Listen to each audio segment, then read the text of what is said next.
सलाम कहता हूँ। मैं इस टाइम रसूलपुरा भट्टे पे मौजूद हूँ जो कसूर में वाक़ है। और मैं सबसे पहले शुक्रिया अदा करता हूँ पासिर पाकन का कि जिन्होंने जो बच्चों से बहुत प्यार करते हैं, ये जो गिफ्ट्स हैं ये उन्होंने मुझे दिए ताकि बच्चों को मैं तकसीम कर सकूँ।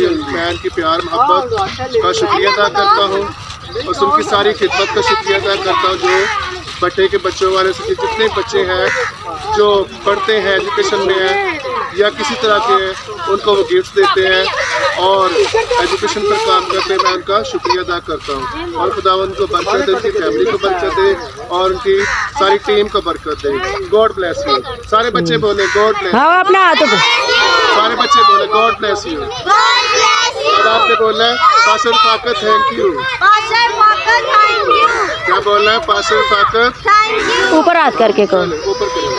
चलो सारे बच्चे ऊपर करें, साथ साथ